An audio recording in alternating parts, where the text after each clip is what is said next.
बस जटाओं का जंजाल, सर पर कोई ताज नहीं। जिसकी रूह में महादेव बसे, वह किसी चीज का मोहताज नहीं।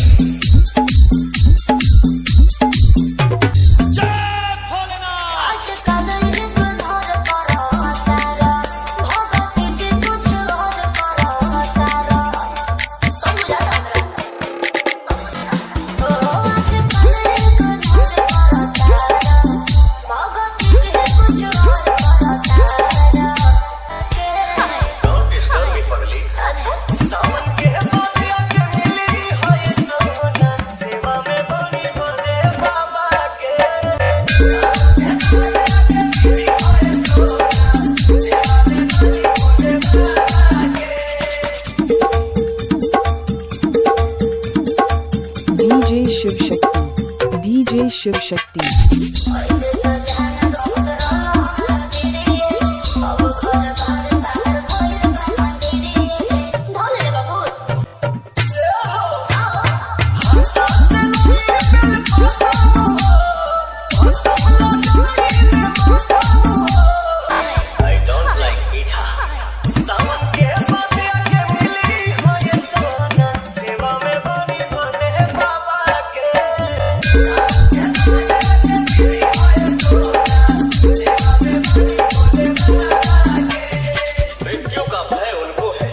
जिनके कर्मों में दाग है।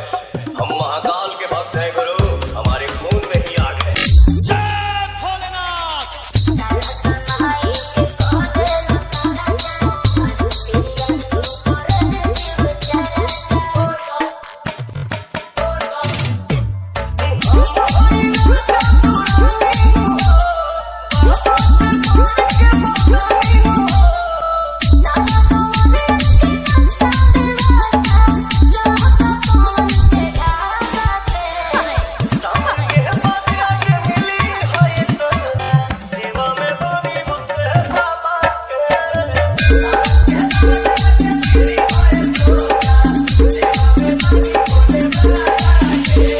DJ Shiv Shakti DJ Shiv Shakti DJ Shiv Shakti DJ Shiv Shakti DJ Shiv Shakti